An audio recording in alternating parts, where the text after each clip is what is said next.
This is the voice of the report of the week, signing on. Well, hello, ladies and gentlemen, and everyone listening. This is VORW International, the voice of the report of the week. This program is intended to go out Thursday, the 28th of February, 2019, the very last day of February, and arguably, I should say inarguably, the last show for the month of February. VORW International is a weekly light entertainment program which features a broad variety of my discussion on a wide variety of topics. This program goes out each and every week online via TuneIn Radio, SoundCloud, YouTube, iTunes, Spotify, Stitcher, Pocket Casts, Google Play, and many other means as well. This broadcast also can be heard on the international shortwave on the frequency of 7780 kilohertz at 4 p.m. Eastern every Thursday, and 5850 kilohertz at the time of 8 p.m. Eastern every Thursday. I hope you're doing well this week, and I hope you enjoy this broadcast. As you very likely can tell with today's program, right from the start, we are recording this outside. I just wanted to. It's a very pleasant day today. A little bit on the blustery side. A little bit of a breeze here and there. Temperatures have cooled down a little bit, and of course, the breeze will make it a little cooler, but it's still very pleasant. Very much bearable, tolerable. It's fine. Just had to put the sweater on, but otherwise I'm fine. Completely fine. Just comfortable weather, I guess, all in all. But of course, you might be able to hear that little bit of a breeze, in the background, kind of going through some of the trees and all of that. The one thing that I always remind myself, and I sometimes have to, is that this microphone will not, it'll pick up the background noise, but it's not going to seem perhaps as loud, as distracting, as it does to my own ears. Because of course, it's directional, and, it'll pick up, and this has happened so many times before, where sometimes I've been outside recording, and I will hear these birds chirping, or these insects making such loud noise, and I'll think to myself, oh my gosh, this is going to ruin the show. And I'll stop recording because, I hear this, it seems deafening. I think to myself, it's gonna kind of drown out my voice. And I'll stop recording for the day. I'll think, it's done, I blew it, whatever. And then I'll listen to it over, and I'm thinking to myself, wait a minute, no, you could hear it in the background, but it's not annoying at all. It's fine. So that's one of those things that I've learned. You just kind of have to ignore it because it's not as loud as I initially think it to be. Anyway, one thing before we, I guess, get on to any other things is today's show. I don't anticipate it to be the longest program in the world.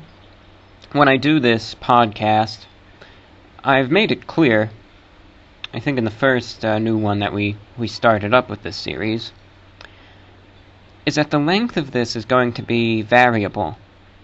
Because really, like the music show that I do has to be 1 hour long, because that's the airtime that I'm paying for. I paid for an hour-long slot. Now, theoretically, could I make the show 15 minutes? Yeah. And then, the station will just fill in the remaining 45 minutes of something. But I'm kind of wasting my money if I do that. So I always try to make the music show 1 hour.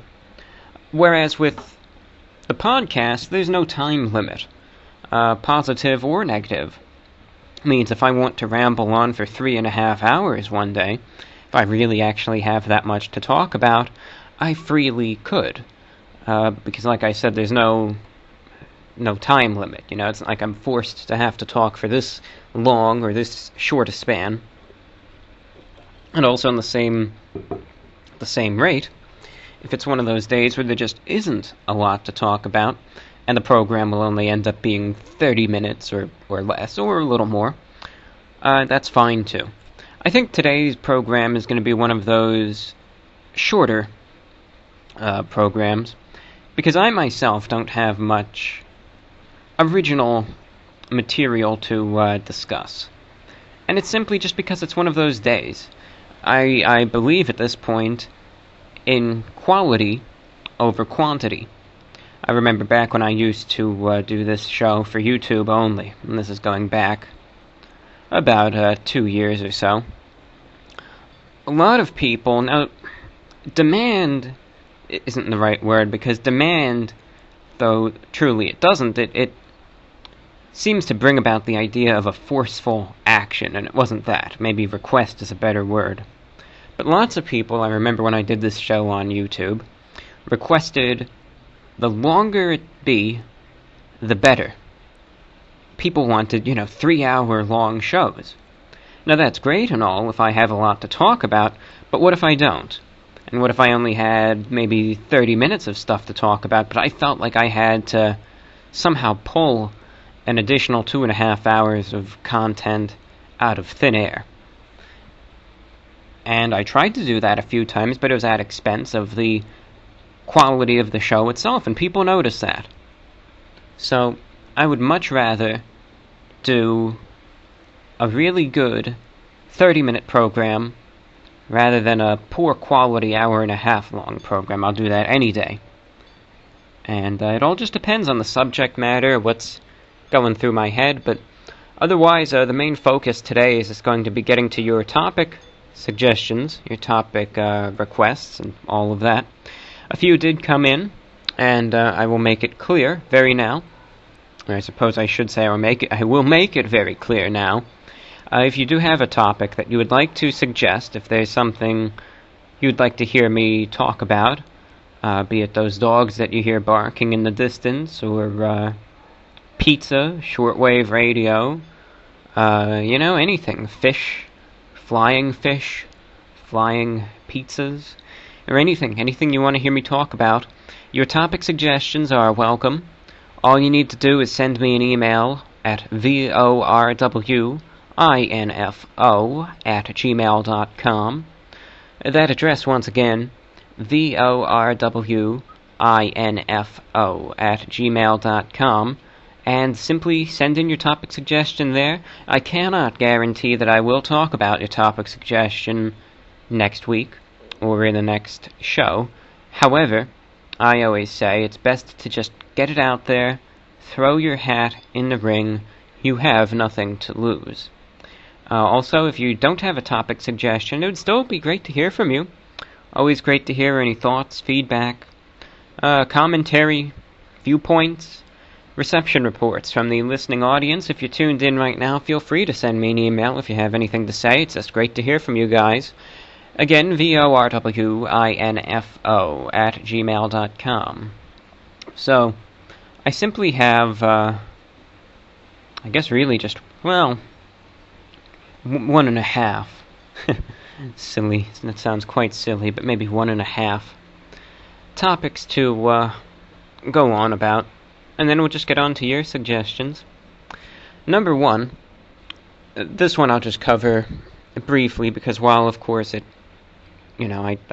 can talk about this endlessly, I know it's not of much relevance to many people, but I'll say it anyway.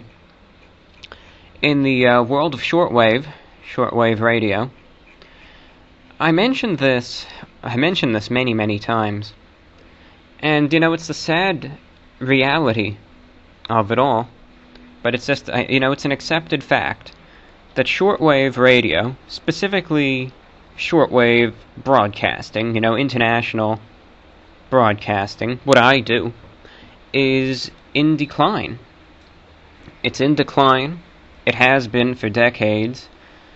And it looks like it's, for a while it seemed like that decline was kind of plateauing. Because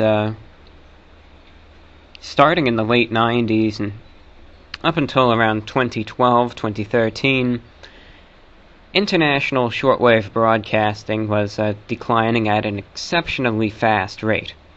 And it makes sense as to why. I mean, of course, the internet, the internet killed it.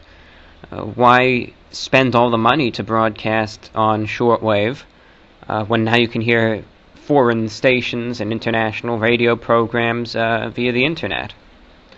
So there was just a rapid decline of it all in North America, Europe, South America, Australia, New Zealand, parts of Asia, where, of course, station after station is just shutting down. There were fewer and fewer listeners. A lot of the older listeners died off. A lot of newer listeners, of course, just put their radios away and found other means to listen. And some people, once their stations that they enjoyed listening to went off the air, they stopped listening. They felt there's nothing else to listen to. And over those years, many great international broadcasters closed their doors and shut down. And then starting in 2013, it seemed as though the decline maybe plateaued a little bit, where the stations that were intended to leave the medium of shortwave are gone, and the ones that are still around are there to stay. And it was like that, of course there were still stations going off the air. There were still, like the Voice of Russia, that was a good station, that's gone. Many, what other broadcasts? Radio Serbia International went off the air, those I remember. Radio Australia went off the air, that was a sad one. And, there were a few other discontinuations here and there, but nothing as significant as what had happened in the years before. I think a lot of the cutbacks were really on medium wave and long wave radio in Europe, especially in Germany and France. Huge amount of AM stations left the airwaves. But recently it seems as though it's speeding up again. Stations are going off the air once more. I have a feeling this time it's going to be final.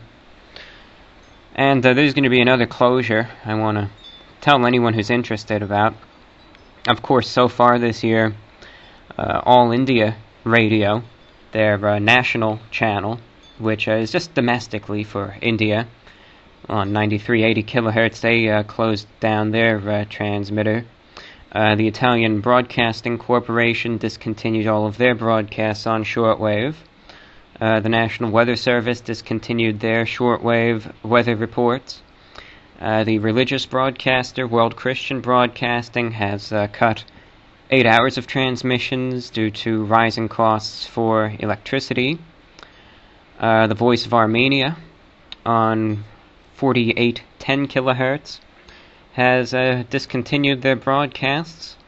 A religious broadcaster to India discontinued their transmissions. They would be heard on about 5 or 6 frequencies. And this is going to be the big one. It just was released. The broadcast provider, because South Africa still maintains a presence on shortwave, and they have a pretty large transmitter facility in Meyerton, and it has about 6 transmitters or so, maybe more. And they announced on March 31st their station will be closing down due to the rising cost of maintaining all of these transmissions. Impacted are 63 broadcasts that are sent from this facility, mainly the BBC World Service, though they said that they're just going to move these relays to additional sites. But the biggest loss is going to be South Africa's international broadcaster, who pretty much said when this facility closes, we're not going to be on the air anymore. That goes by the name Channel Africa, and they're going to be gone on March 31st. Right now they're just on 11 frequencies serving the African continent. They're pretty difficult to receive in North South America, but if you're in Europe, you'll probably be able to hear them. and then their domestic broadcaster, Radio Sondergrens, which is largely heard on FM, but for the Northern Cape, they do maintain a shortwave service that will also be leaving the airwaves. So if you want a last chance to hear any broadcasts from South Africa, you have until March 31st. And then they're going to be gone, I suspect, never to return. So I just wanted to get that out there. I've made this analogy years ago. I will continue to do so today. The medium of shortwave is in decline. It's like a train that's leaving the station. It's leaving, still a little bit of it left, but not for long. I'm not trying to say this to discredit the broadcast medium of shortwave. It simply is what it is.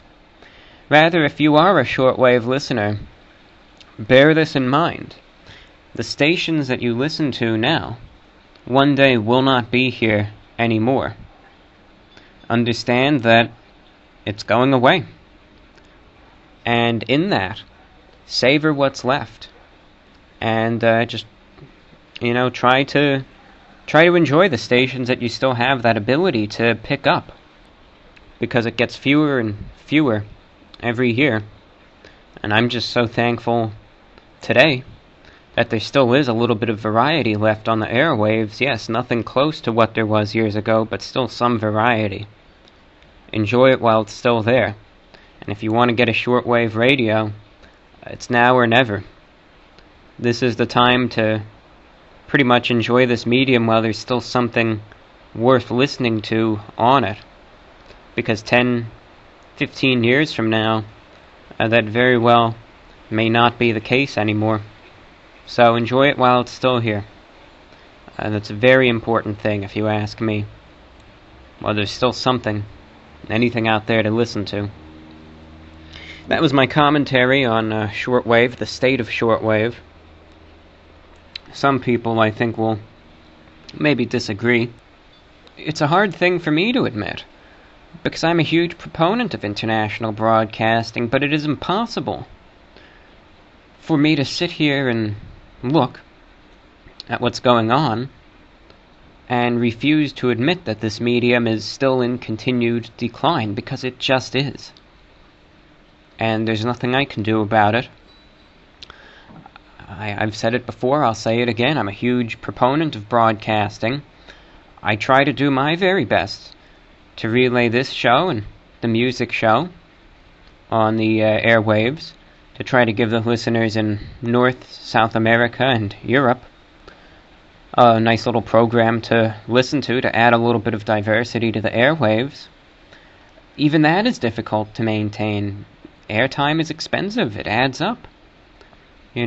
Last week we were running into some financial issues. I want to thank every one of you that donated. You guys, the sole reason why this show is going. But even then, it's tough. Some people, they long for a revival in shortwave broadcast. I wished for the same thing. I wish there would be more stuff to listen to. But do I realistically see that happening? I don't. I could hope. I still hope. But I just don't see it happening. Get into shortwave.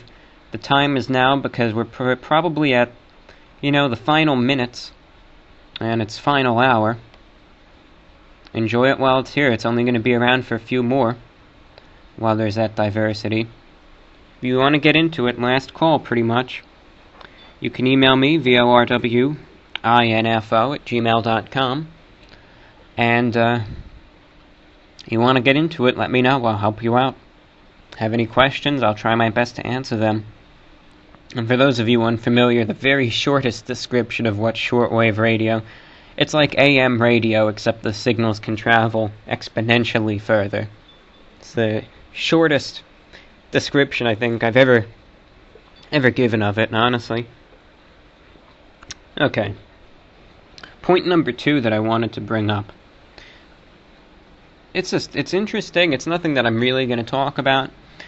I've been following the situation in Venezuela for a very long time. And, everyone is entitled to their opinion. Everyone is entitled to their thoughts, their viewpoint, their perspective. Of course, you should be allowed to speak freely, express your viewpoint.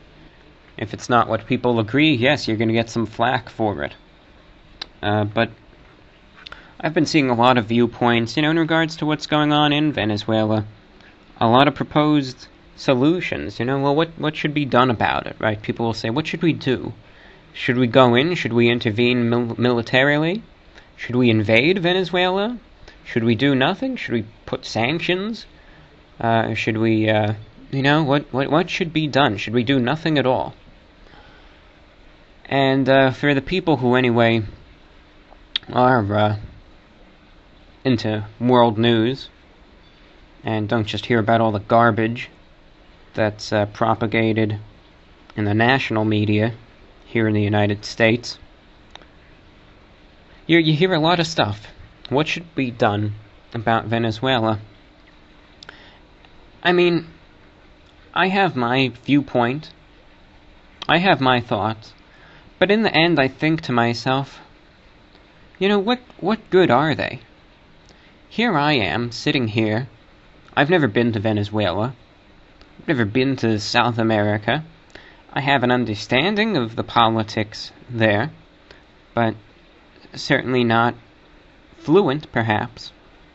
Who am I to try and sit here and hypothesize, let alone try and say what should be done with this country that truly I do not understand, as I've never been there? Try to dictate what should be done about it all. Always remember, it's the people who are truly undergoing this crisis.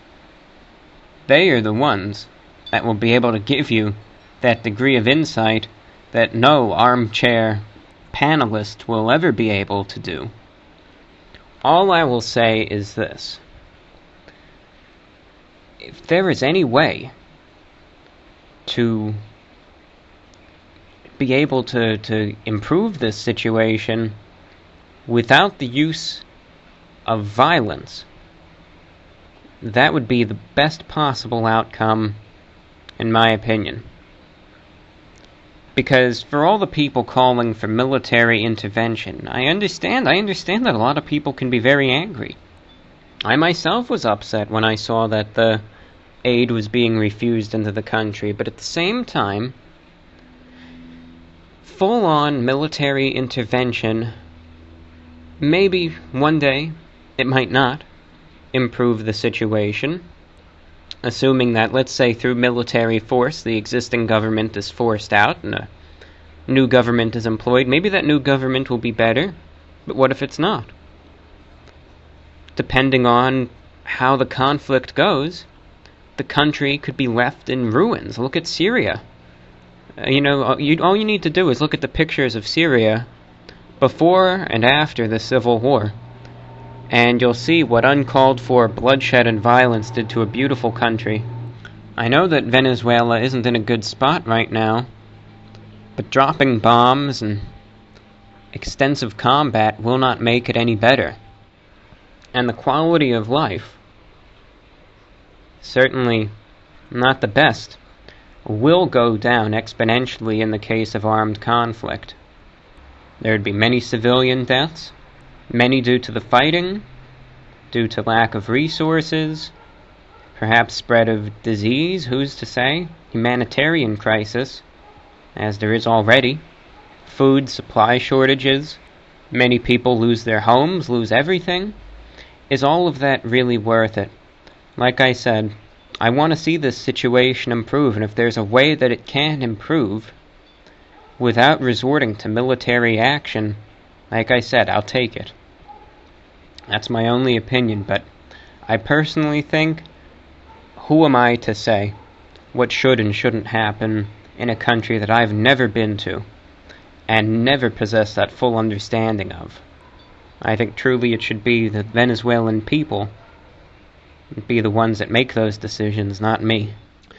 Now, I just wanted to interject very quickly in regards to this broadcast.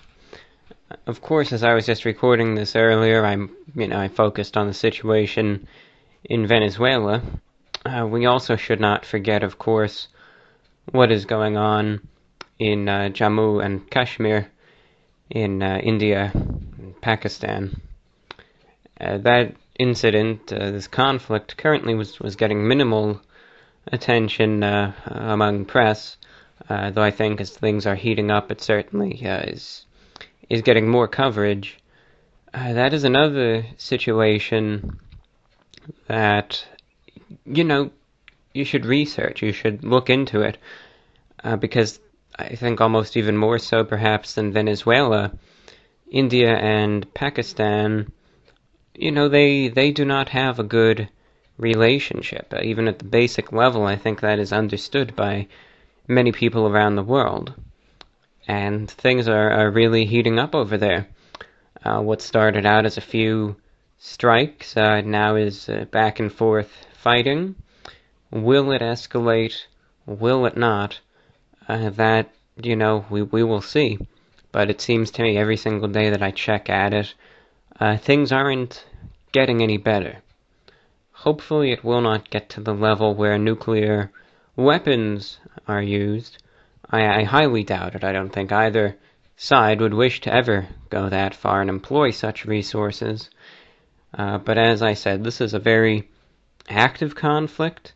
Certainly it could de-escalate. I hope it does. But given the history, between these two countries and the way things are looking, it's just something to really keep an eye on. And should this continue to escalate, I could just say I certainly hope for the best. In almost all cases, if there is a more peaceful route that can be taken, I'll take it. So I just wanted to interject as I'm kind of going through this broadcast, making sure it's of quality for transmission. This is just something that I wanted to interject as well. So thank you for putting up with this small little side note, and we resume this broadcast. With that, that's all that I have to say. Coming up next, we're just going to get to a few of your topic suggestions. Long or short, we're just going to get to them, and then we're going to wrap up the show. Hope you're enjoying the program so far. This is VORW International. Alright, so as I mentioned earlier, this program is divided really into the two portions, and we really are officially into the second portion of the program, where we take a look at what you, the listener, has to say, or what you want me to talk about. Before we get on to anything, first let's just take a quick break. Before we get into anything, I just want to give a few words to the folks who really do keep this broadcast going. Funds have been down, but we still have enough to keep this going, and it is thanks to Database Pros. This broadcast is brought to you by Database Pros for HR databases, HOA databases, and more great database software. Check them out, db-pros.com. That's db-pros.com. This broadcast also is sponsored by Brandon M. Lohman of Lohman Law PLLC. They provide professional, competent, dedicated, and courteous service. Lohman Law PLLC has represented clients in matters of personal injury, tribal law, oil and gas law, and criminal defense. They are licensed in the state of North Dakota, the state of Minnesota, Fort Berthold District Court, Standing Rock Tribal Court, Federal District Court of North Dakota, and the Federal Court of Claims in Washington, D.C. Lohman Law PLLC is based in Grand Forks, North Dakota. If you need help with your legal claim, contact Lohman Law PLLC to set up a free consultation. Their contact information is as follows. You may find them at lohmanlawfirm.com. That's LOMMENLAWFIRM.com. lohmanlawfirm.com. Facebook.com/lohmanlaw. You may reach them via telephone at area code 701-213-5986 or via email at lohmanlaw@gmail.com.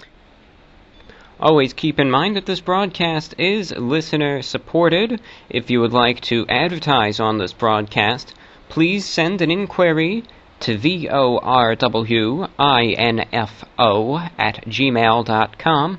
I will try to find a rate you can work with and get your message, your product, your service out there with the entire world. Likewise, if you would wish to support this broadcast, you may do so via PayPal to VORWINFO@gmail.com via PayPal. Also, if you wish to support it via Patreon, you may find it at patreon.com/The Report of the Week. Alright, well first I just want to say hello to a few listeners who tuned in last week. I want to give a big hello to Willow, tuned in online. I want to say hi to Robert, Chris, and Ethan, also listening in online. Leander in North Carolina, listening on 5850 on the shortwave. And Andre and his son over in Wisconsin, they're tuned in on 5850 kilohertz as well. First, I would like to read a listener comment from Sam in Brooklyn. Of course, I am always interested in hearing what your feedback is. You don't have to agree with me. I'm always interested in hearing. Sam in Brooklyn writes, I wanted to address a comment you made about some people treating politics like it's life or death last week. For many people, politics literally can be life or death. The things policymakers and government employees do at a local and national level have very real and immediate impacts on millions of folks around the country, and frankly the planet itself, especially considering the dire straits the environment is in. I understand being frustrated with the repetitive, trivial, and mundane nature of the American political news cycle, and I can completely relate to you on that front. With that being said, I must ask you to consider why some people are so passionate and fiery about political issues, considering the day-to-day effects, both positive and negative, they have on the lives of Americans, especially those who are subject to injustice and unfair treatment. Those were a few words from Sam in Brooklyn, New York, in regards to the comments last week on the American news cycle. I completely understand that absolutely many of the things going on politically may be of great impact to a lot of people. I guess what's most bothersome to me is when you see on social media, you see people that get so fired up, so angry. You know, like in my opinion anyway, there's a difference between being passionate about something and just being a jerk. You know what I mean? You just see so many people that are just complete jerks when it comes down to issues that truly don't even apply to them. So that's all that there is to it. I mean, I do understand, of course, there are many issues going on in the country that have those very real impacts. I guess what I was just trying to say last week is that the rest of the world shouldn't be forgotten either. And that, you know, of course, it makes sense to have the media talk about what's going on in the country. I just don't think that's all that it should be. I think the rest of the world should be given a little bit of a chance too in regards to what's going on, you know. That's just my 2 cents. But thank you, Sam, for your thoughts, your viewpoint. And I just want to say I respect the civility of it all as well, because you'll sometimes see, you'll get some people that if I say something that they disagree with, yes, of course, I welcome their dissenting views, but they'll get all pissed off about it, and they'll get quite angry and throw in a few snide remarks that I find uncalled for. So, I just wanted to say thank you for expressing your viewpoint like an actual adult. With that, speaking of, viewpoints, we have a few topic suggestions that I will give my viewpoint on. We have, let's see, how many do we have lined up today? We got 1, 2, 3, 4. We got 5 different topic suggestions, and we'll go through them. How long I will spend on each one, only time will tell. I truly couldn't tell you. And we'll just see. However much I have to say is however much I have to say. The first topic suggestion is from Oliver. This is kind of building on one from a few weeks ago. Do you think there will be a universal language? So thank you, Oliver, for your topic suggestion. Now, to really give a quick answer to this, not to dismiss your topic, but because a few shows back, the question was posed as to what my thoughts were on Esperanto, which was an actual attempt at an international language. I think that English already is a universal language. That's my understanding anyway. I think that in many cases, even in countries where English is not the predominant language, in the world of business, formal negotiations, political, etc., English is oftentimes a go-to language. I think going forward, the universal languages will probably be two, English and Chinese, because, you cannot forget China. You can't forget about them. But of course, I think the other major languages will still have they will have that impact. Spanish, French, Portuguese, Arabic, German, Russian, Hindi, Korean, Japanese, Vietnamese, and, those major languages will definitely still have their role.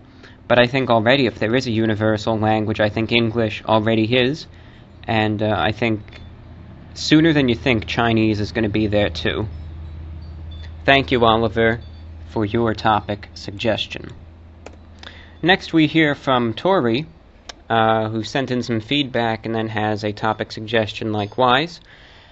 She says, I feel like interest in true crime has gone up so much in the last couple of years. Do you yourself have an interest/fascination with true crime? And I'm assuming you don't romanticize murderers. And if not, what are your thoughts on it? Thank you, Tori, for your topic suggestion. Now, true crime, you're right, it is an emerging, genre, but it's been around for a while. The formal definition of true crime, anyway, going by Wikipedia, they write, is a non-fiction literary and film genre in which the author examines an actual crime and details the actions of real people. The crimes most commonly include murder. About 40% focus on tales of serial killers. Granted, this genre can focus on high-profile, sensational crimes, or even some more smaller, obscure murders. True crime works can impact the crime it covers and the audience who consumes it. The genre is often criticized for being insensitive to the victims and their families and is described by some as, quote, trash culture, unquote. True crime, my thoughts, I like it. Not gonna lie, not gonna deny it. It fascinates me because the legal system, all of that has been fascinating. And, crime, laws, all of that is, yes, it's just of great interest to me. Not that I wish to pursue any sort of career in that field, but rather to simply learn about it and see all of that. So it's fascinating. Yes, I'm particularly a fan of the television channel Investigation Discovery. If you've ever watched that one, I'm a big fan of that. And then, of course, going old school, Forensic Files, another great show. They always, I think, need to make that distinction that the individuals who committed these crimes should not ever be glorified. I think, at least the programs that I watch, do not do such a thing. But if there are ones that try to romanticize or glorify these individuals or the actions upon which they cast, that I disagree with. But I think simply documenting them, recounting, and look, if you have to change a few names, faces, locations, for the sake of protection, I completely understand that. There's nothing wrong with that. But yes, true crime, because I myself am fascinated with it. I understand. It's one of those things that does interest me greatly. So, yeah, it is an interest of mine, and I'll watch a lot of those shows. I don't really, I don't really do much reading, though I will sometimes read about the perpetrators, and sometimes, like the other day, I was reading about must have been from one of the news articles that was talking about El Chapo, how he was getting sent to the Supermax prison, ADX Florence, in Colorado. And now you want to talk about going down the rabbit hole. I mean, that is it right there. You read about that prison, and there's no turning back. I was just reading about it, going from one thing to I must have killed probably an entire night reading about this place, because I read about it, then I watch some videos, watch a documentary about it, and then you start reading about the notable inmates. You just go from one to the next, and I mean, that's a good way if you're interested in that stuff, and you want to kill a few hours. Just go on Wikipedia and look up ADX Florence. That's the Supermax prison in Colorado that usually the worst offenders out there get sent to. And you're going to find a lot of interesting stuff on that page. That's a guarantee. Thank you again for your topic suggestion. The next comes from Hayden in the UK. He had a few comments. He was talking about the NHS in England, which I am very familiar with that.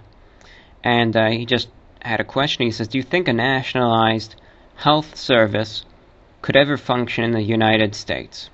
I give you a yes and no. Could it function? Yes. Will it ever function? No. No, it won't. I'll tell you, there is one single reason why a nationalized health service will never, not in our lifetime, never will function in the United States. And you could thank the insurance companies for that. No, there will never be one. It's never going to happen. And I guarantee you, the insurance companies, they'll play dirty. If someone legitimately starts making practical groundwork for a nationalized health service, I wouldn't be surprised if they would just go straight up and, resort to some very dirty tricks. They'll try to discredit you in any way they can, and if they can't do that, they'll take care of you. I guarantee you'll wind up in an accident. You'll be unable to continue forth. They'll threaten you. If you keep doing it, they'll probably put you down.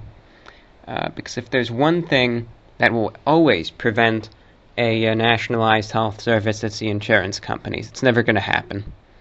One theoretically could function. It would take a huge overhaul, and it would be a huge amount of work, and there would be a huge amount of protest, and it would take a lot of time to really be able to adapt to it. Might not even be possible if, we're also used to just the way that it is. But I guarantee you, practically, it never will.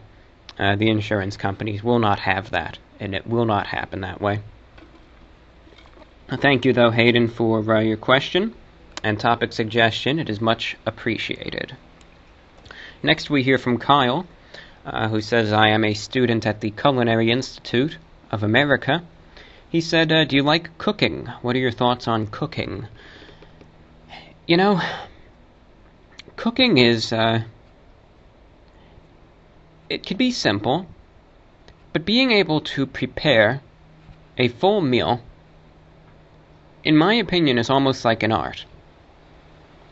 It requires skill, focus, dedication, and persistence. And there's going to be a lot of trial and error. There is going to be a lot of missteps, redos, and practice will make perfect. I myself am not a good cook. I am not a master chef. There's a reason why I'm out reviewing takeaway food all the time. It's that simple. But I think that the individuals who can prepare food and do so, in a good way. Sometimes they aren't given enough credit, because I think, in my opinion anyway, cooking truly is a skill. And one simple way to almost prove that is, look at where you're writing from, the Culinary Institute of America, a very prestigious facility, by the way. I know that the main campus is in Hyde Park, New York. I've actually been by there a few times. It's a really nice facility. It's very nice. Upstate, well, it's not really, to me it was upstate New York. It's not really upstate New York, but that's an aside.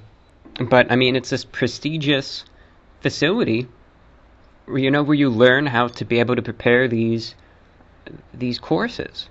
If it was so easy, there wouldn't be things like that. It really is an art, if you ask me. And, sure, everyone can really prepare a peanut butter and jelly sandwich or heat up a frozen pizza. But to be able to make some nicer things definitely requires skill. And not everyone has that. And at the same time, if someone is truly trying to cook and to try to prepare food better and is working on that, I don't think that their efforts should ever be berated. Practice makes perfect, and an individual should really be applauded for trying to go out and improve that skill.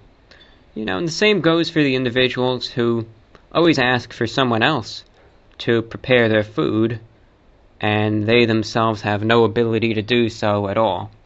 That's kind of a bit, just disagreeable in my mind. If anything, if you're going to have that mindset, hopefully at least the individual that you expect to prepare your meals is acknowledged, thanked, and really respected for that. You try to tell me to prepare something, a full-blown, very nice, good meal, I guarantee you I am going to fail conclusively. I'm going to fail miserably at it. There's no doubt in my mind. Maybe with a lot of practice, maybe. But like I said, it is something that requires effort. A lot of people can cook. But it's one of those things that is learned over time. And of course, it's not always perfect. Another one of those funny things that I sometimes like watching, I think many of you do as well, is, the Gordon Ramsay program, Kitchen Nightmares, where you'll see that, professional restaurants, full-blown eateries, can't really make good meals. And, it's a difficult thing. That's my 2 cents there. Interesting topic, though. Thank you for bringing it up. And our final topic suggestion comes from Marty. Kind of keeping it, we're having it in the realm of food, and now we go to the realm of drink. What are your thoughts on the coffee industry? I know you regularly frequent Starbucks, but do you ever go to third wave coffee shops? He says, for context, first wave would be brands such as Folgers. The second would be Starbucks, and the third wave is local roasters. A lot of coffee farmers only see about 1% of the revenue generated from a cup of coffee or a bag of beans. While a third wave roaster is often more expensive, they improve the livelihood of farmers and support the industry. Thank you for your topic suggestion, Marty. Yes, I am a very, very frequent Starbucks consumer. Probably, God, I can't even go a day without it anymore. I am dependent upon that caffeine fix. I always have to. I can't get anything done otherwise. It's just, that's the way that it is. Most of the time, yes, I guess I'm second wave more than anything else. I don't really go to local roasters very often. Like you said, price is a huge factor there. But I think that their efforts, like some people will see that and they will, call them pretentious or whatever, just cast forth that type of judgment. I think that even if the price is higher, but they're doing more to help out the individuals that actually farm the coffee, good on them. They're doing the right thing, if you ask me. Because I know a lot of the coffee beans, they're harvested in parts of the world where a lot of people live a very meager existence, And I think they really do deserve more support considering the extent of that industry. I certainly applaud the effort. But when it comes down to coffee, I mostly just go to Starbucks. That's, avid Starbucks consumer. In the past, though, when back in the day, I used to do polyphasic sleeping. And what that means is that I would sleep for 4 hours in a 24-hour period. And I could guarantee you, yes, that actually is possible. Would I recommend doing it? No. But as I said, I've done it. I did it constantly for probably eight months or so. Polyphasic sleeping will require a significant amount of endurance, but it's possible. Where for a good portion of 2014, 2015, my sleep schedule, I would sleep from 4 a.m. to, actually it was around 4:30 a.m. to maybe 6:30 a.m. And then I would sleep from 4 p.m. to 6 p.m. each and every day. So I would kind of sleep for 2 hours, then almost give myself that 12 hours of being awake, sleep for 2 more hours, then 12 more hours of being awake, and that's how it would be done. And I did that every day for not quite a year, but for well over, as I said, probably closer to 8 months. The only way I was able to accomplish that was through copious, and I do emphasize, copious amounts of caffeine. I remember I would start the day off at around 7 a.m. with a energy drink. I'd usually drink down probably a full 16-ounce, usually Monster. That was my go-to energy drink. So I'd get that caffeine in my system. That would keep me going through the morning. Then around 1 p.m., I would drink down